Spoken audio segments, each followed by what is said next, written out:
Here's how you build a lifetime storage shed.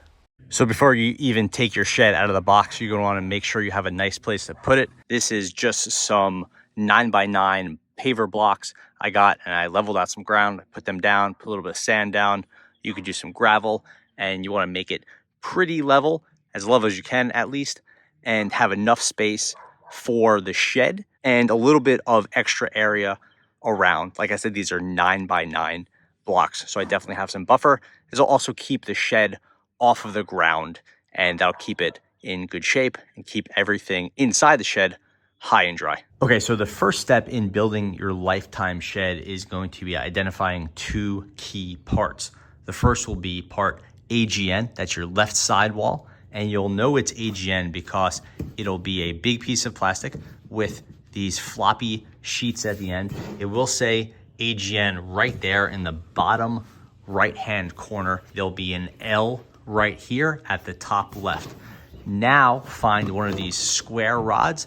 This is FEJ, and it'll have a single hole in it. This will get inserted under the L in this bottom section right here of the AGN panel. You're gonna wanna get end cap AHS, put it in here, and either just push it in with your hand or hit it in with a mallet, and then continue to push this rod till it's flush with the end of the plastic part. Step two, we're going to get the other side panel. This is AGY, and you're going to lay it down. See, it says AGY. Get that FEJ square rod, and you're gonna shove it in there just like you did before. Before you finish up, make sure to put in that end cap. Step is a bit hard to video, but you're going to lay down the floor panel, lay down your right side, and now you're going to lock the two together. When you're installing that right side panel, you have to keep in mind that you're inserting it here, but then you need to push it back to here, and there's a bit of a locking tab here, so you need to apply some downward pressure on this part to make sure it locks so that these areas will line up. This tab needs to go in here. Right now, it's about half an inch too far forward, which this is not fully locked in. So you need to apply some downward pressure on this to get this back. So this tab lines up with this, and you can do the same with the lower tab. Eventually it'll look like this with the three tabs here, 1, 2, 3 popped in, that side piece in, this side piece in, and everything's stable on its own. And remember, lifetime should be facing you. So now for an easy part, you're going to get panel ANA. It'll say it right there on the side. And this is going to get three tabs. It's gonna get inserted into the floor next to your right panel. Then you're gonna get these short little screws, ADZ, and you're gonna shoot them in to the side where these holes are over here. There'll be 6 of them, and you could use a hand screwdriver. You could use an impact. I'm using a Phillips head PH2 bit, and if you use an impact or a drill, just be super careful since you're going into plastic.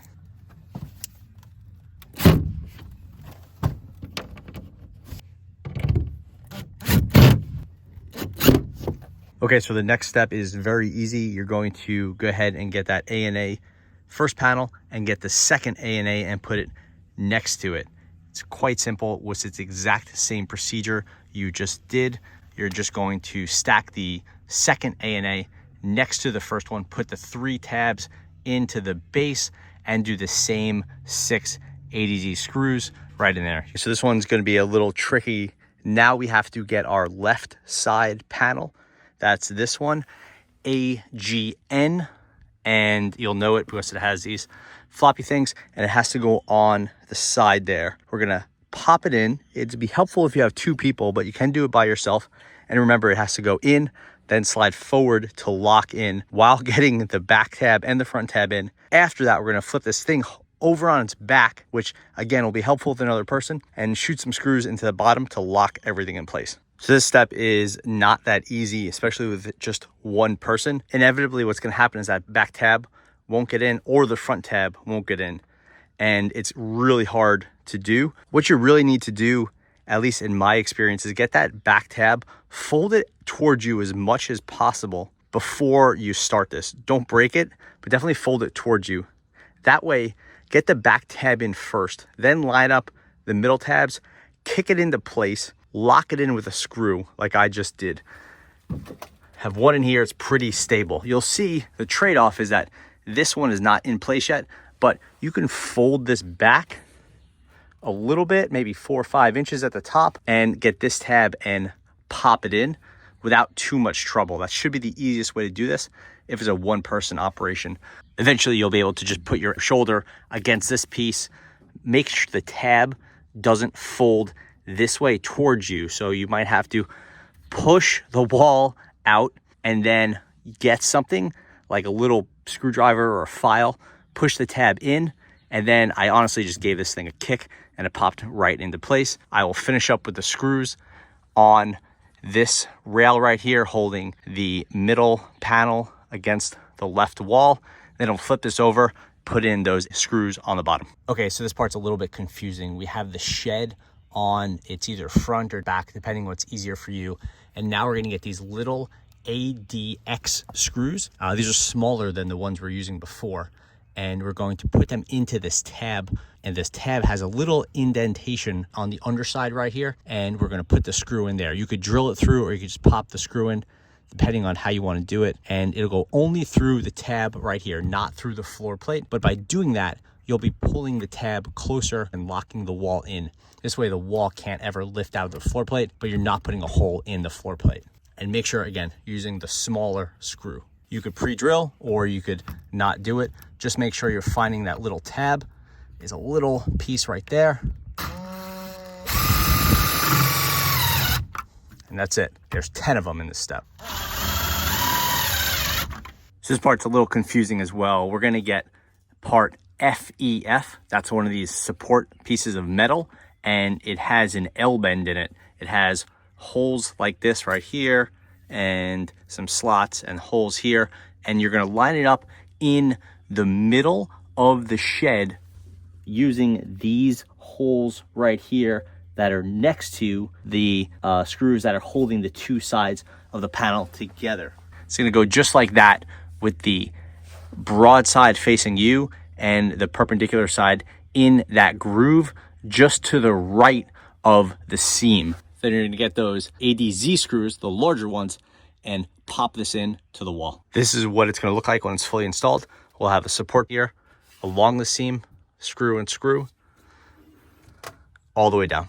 Okay, so next you're going to get the roof panel. That's AGQ, as you can see right there, and you're gonna put it upside down. You're gonna get the roof panel support, which is this flat piece of metal, and it has these notches at the end. You're gonna line these holes up here, there's 6 of them, with these little indentations right here. Then you'll get these screws, and you're going to put them through here and screw the support panel into the roof. Okay, so you're going to orient this vertically next to this front piece, and you're gonna screw it in with those 6 ADV screws.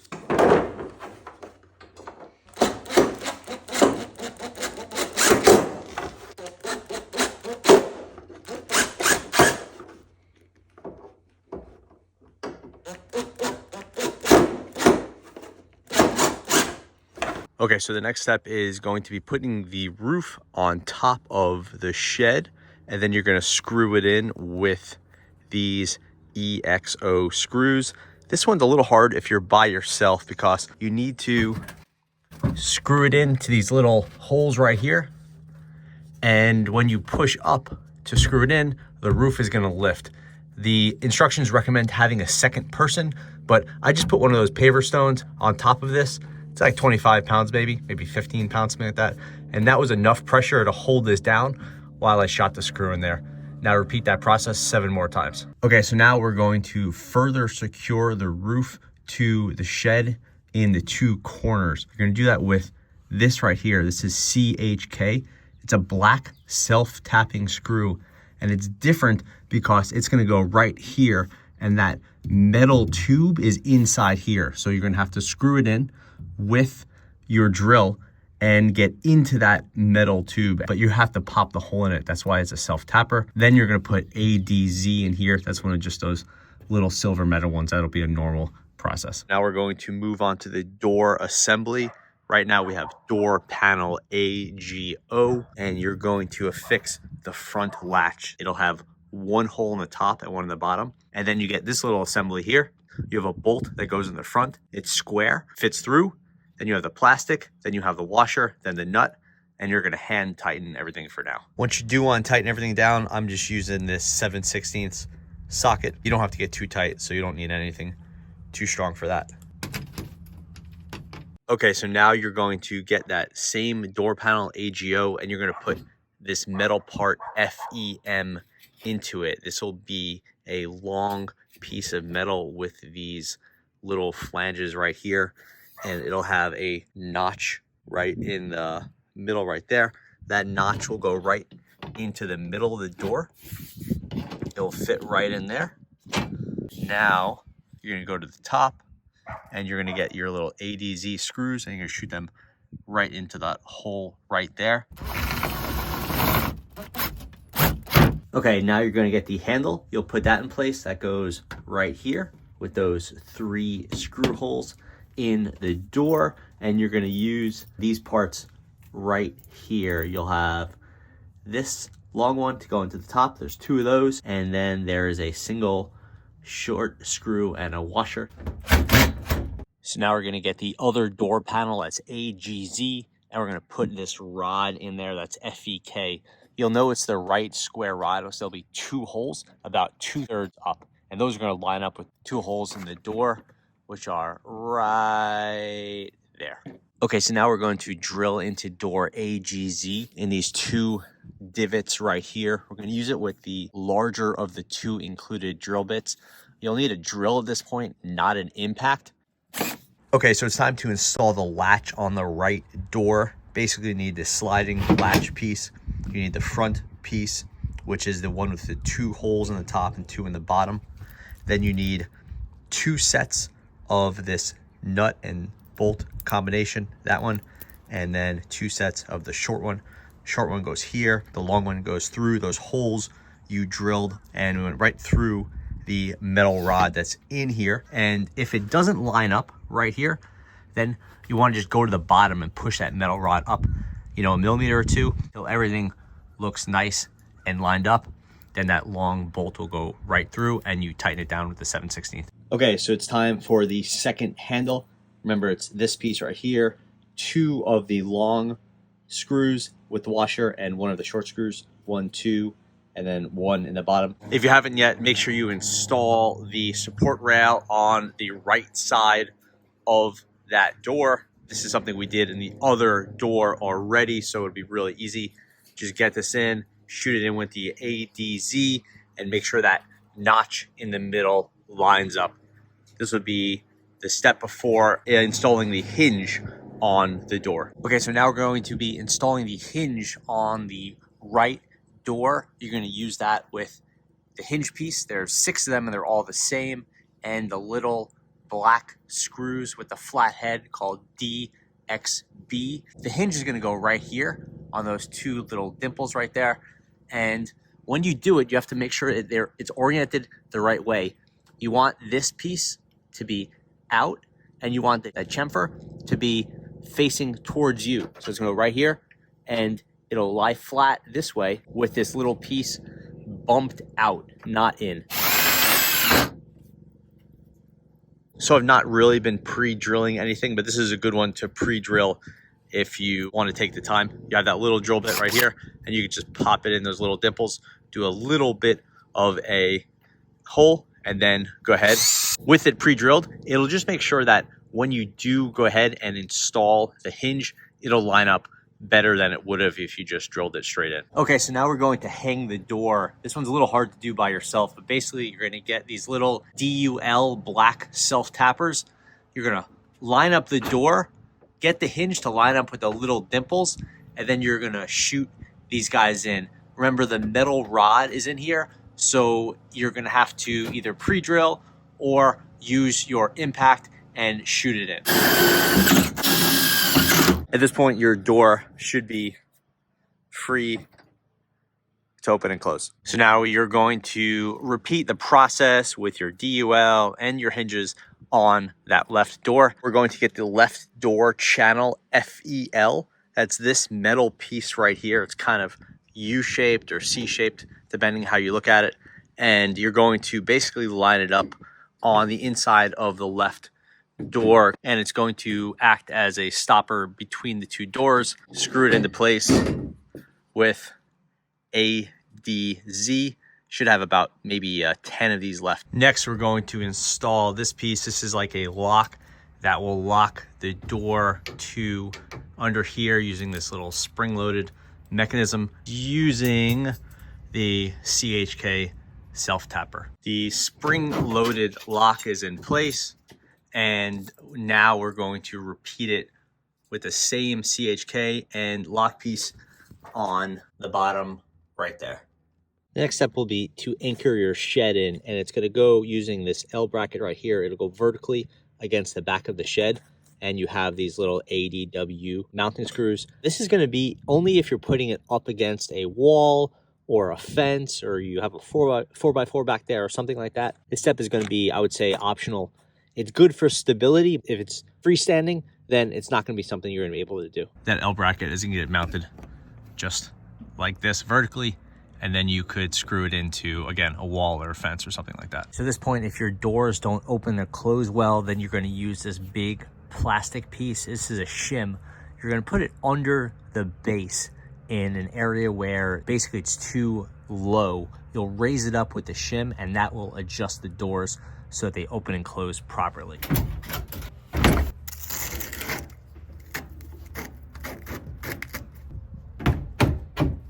Next step is going to be to install the shelving. This is optional, of course, but basically you have these shelving brackets here. Those go into the metal support column. You just slide them in at an angle and pop them down. Then you get that L bracket, you put it in with two ADZ screws, and you're going to put it in these little dimple pieces right here. And you could do that wherever you want. You pick the height and you pick the side.